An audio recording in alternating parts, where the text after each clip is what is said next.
The winter storm came without warning, sweeping over the small mountain village of Frost Hollow like a living shroud. By dusk, the world outside was a blur of white, the wind howling with a voice that seemed almost human, a mournful cry echoing through the icy night.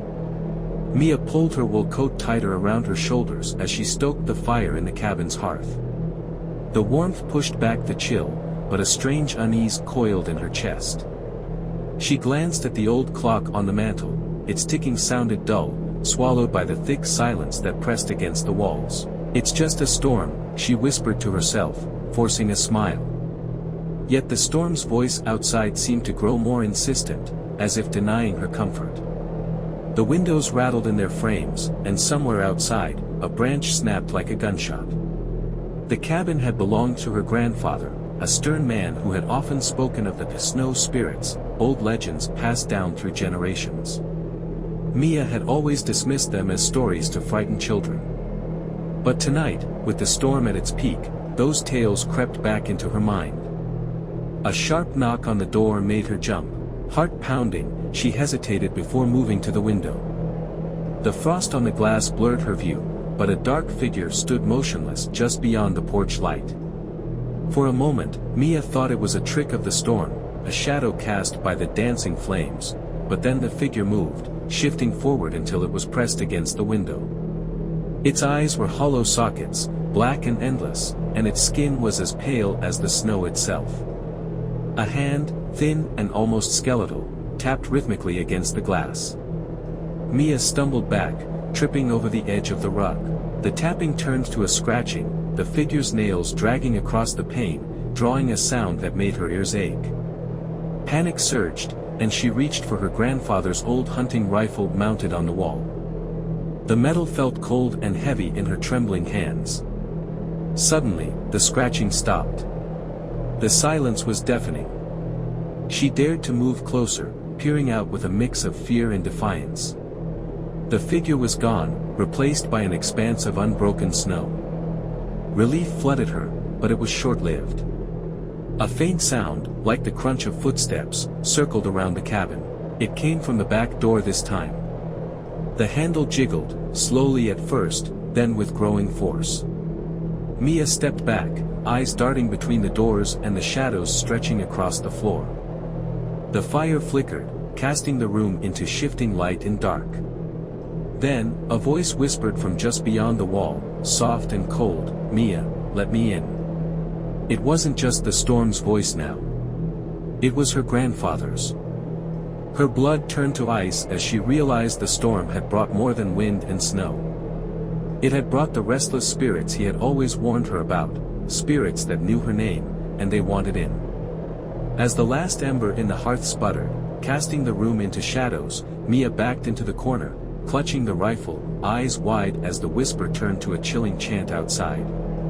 "Let me in, let me in." The snowstorm hit harder than anyone in the small town of Hartley expected.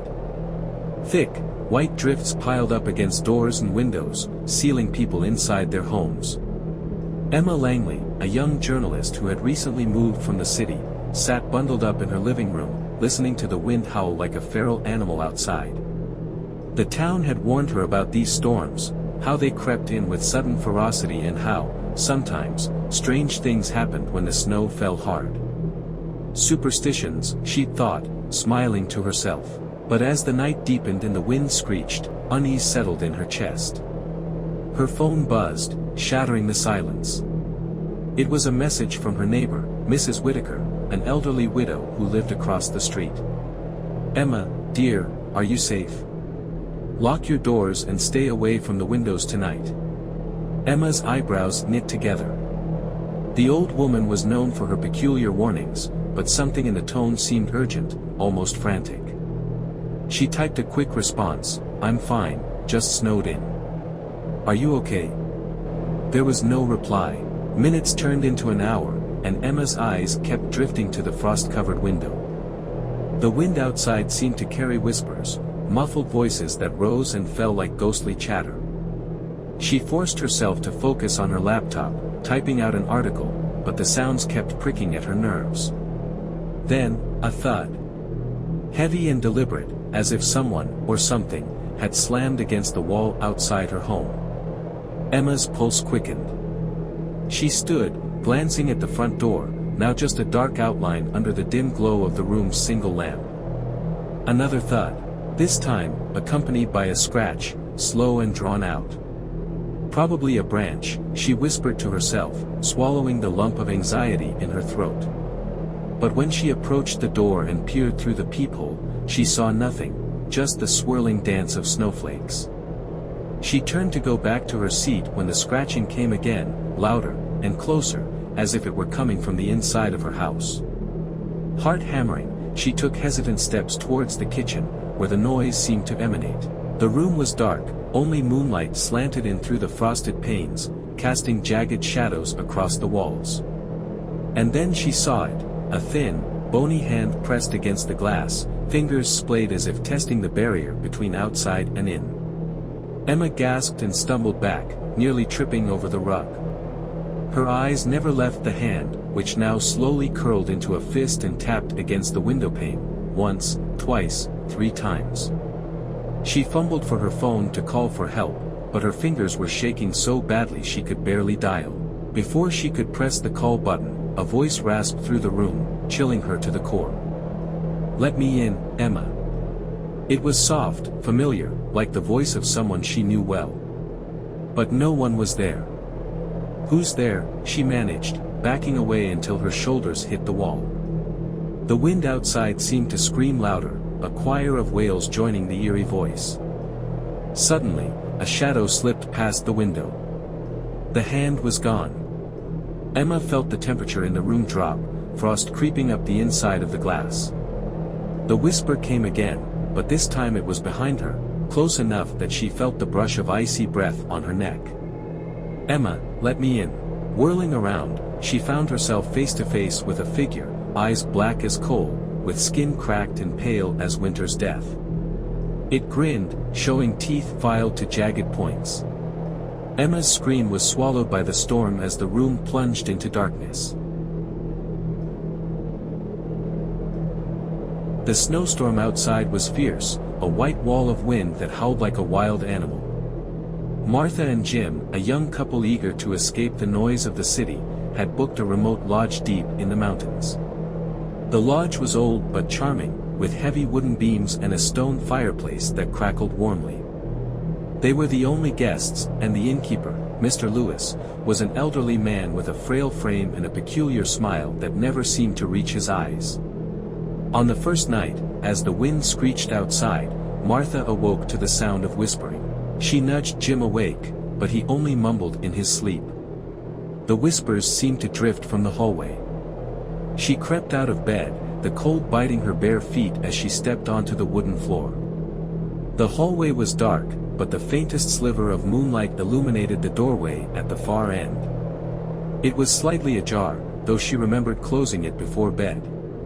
Her heart pounded as she approached. The whispers grew louder, words indistinguishable but insistent. With a trembling hand, she pushed the door open and gasped. The room was empty except for a broken, antique mirror leaning against the wall. In its cracked surface, she saw not only her reflection but shadows moving behind her, shadows that did not belong to her or Jim. A cold breath brushed her neck, and she spun around. Nothing. Only darkness. She hurried back to the room, bolting the door behind her. The next morning, Jim dismissed her story as a dream, but Mr. Lewis overheard them at breakfast. His face turned pale, and he glanced at the mirror room. "It's best not to wander at night," he said, his voice tight. "This lodge has memories." That night, Martha woke again, this time to a low humming. Jim was already up, staring at the door. "Do you hear that?" he whispered. They opened the door together and followed the sound down the hallway to the mirror room. The whispering had returned, now joined by the soft sobs of a woman. The broken mirror gleamed as if lit from within, and for a moment, a figure appeared in its fractured reflection, a woman in an old-fashioned dress, her face twisted with grief. Before they could react, the mirror splintered further, and a chilling gust of wind erupted from it, knocking them backward. When they looked again, the woman was gone, but etched across the glass was a single word, leave. By morning, they packed their bags and told Mr. Lewis they had to cut their trip short. He nodded, a knowing sadness in his eyes. As they drove away, the lodge stood silent, its windows dark, except for a faint movement in the broken mirror by the doorway, a hand waving goodbye. On a winter trip to visit old friends, Alex and Sam found themselves lost on an unfamiliar road in the middle of nowhere. Snow fell thickly, making it nearly impossible to see more than a few feet ahead. Their car's headlights reflected off the white, swirling mass, and the GPS signal was lost. Should we turn back? Sam suggested, glancing nervously at the fuel gauge. Before Alex could respond, the outline of a small town appeared in the distance, its quaint buildings barely illuminated under the heavy sky. The streets were empty, no tire tracks or footprints marking the freshly fallen snow. Relieved to find shelter, they parked by a cafe and walked in, the doorbell jingling above them. Inside, the warmth was welcome, but the silence was unsettling. Chairs were placed neatly under tables, a radio played faintly from somewhere in the back, but no one was in sight. "Hello?" Alex called, his voice echoing. A figure appeared behind the counter, startling them. It was a young woman with pale skin and wide, unblinking eyes. "Welcome," she said. "You should be on your way soon." Sam frowned. "We're just looking for directions and somewhere to warm up." The woman's eyes darted to the window, then back to them. "The snow covers everything here. It erases what it shouldn't." Before they could ask what she meant, a low, rhythmic thumping sound echoed from outside.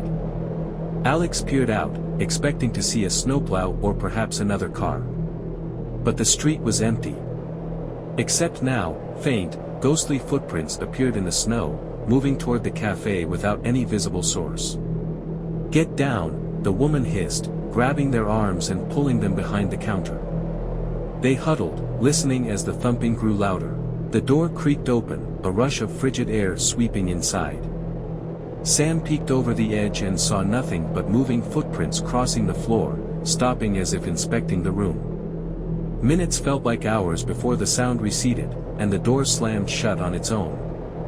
The cafe was silent again, but the terror lingered. "We have to leave," the woman whispered. "Before it comes back." Alex and Sam ran back to their car and sped down the snow-blanketed road, never once looking back. When they checked the GPS later, there was no record of a town where they'd stopped. And yet, Sam couldn't shake the image of those ghostly footprints, as if they were still following them, just beyond the edge of sight. The snowstorm came suddenly, blanketing the small town of Ridge Hollow in a suffocating silence. By twilight, the streets were white deserts, muffled under feet of snow, and the wind carried whispers that pricked at the edges of sanity. Mira was stuck at her family's old cabin, a relic passed down through generations. The place was familiar yet filled with the odd creaks and groans of aged wood. It had always made her uneasy, but tonight it felt different. There was something restless in the air. As darkness fell, Myra's phone buzzed. It was a message from her friend, Danny. "Heard about the storm. It's historic. Be safe out there." Mira tried to respond, but there was no signal. She glanced at the window and caught her breath.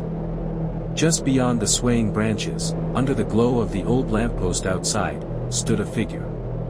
The shape was barely visible, but unmistakable, a tall, unmoving silhouette shrouded in shadow. Her heart drummed louder than the wind. Maybe it was just a trick of the light, she reasoned. But as the minutes ticked by, the figure remained, locked in its spot. Determined to face her fear, Mira grabbed a flashlight and threw on her coat. The storm had lessened, but the cold was sharp, gnawing at her skin as she pushed through the waist-high snow. When she reached the lamppost, there was nothing. Just swirling flurries and the hollow moan of the wind. Shivering, Mira turned back, only to find footprints, large, heavy impressions, leading from where she stood to her cabin door. Every hair on her body rose. The door creaked open slightly as if inviting her in. Her pulse quickened as she stepped inside, heart pounding with dread. "Who's there?" she called, the words barely more than a whisper. Silence. The storm roared outside, but within the cabin, it was deathly quiet. Her eyes scanned the room, catching the faintest movement by the fireplace. A shadow shifted, hunched and deliberate. The light of her flashlight quivered, revealing an emaciated figure with eyes sunken deep and a grin stretched unnaturally wide. Before she could scream, the figure spoke, a voice that seemed to come from the very walls. "Cold night, isn't it?" Mira stumbled back, her flashlight clattering to the floor, its beam flickering wildly before going dark. The last thing she saw was the glint of sharpened teeth moving closer as the storm howled outside, drowning her scream in its icy embrace. Love these stories? YouTube algorithm suggests that you would like to listen to these stories. Click on the video on the screen.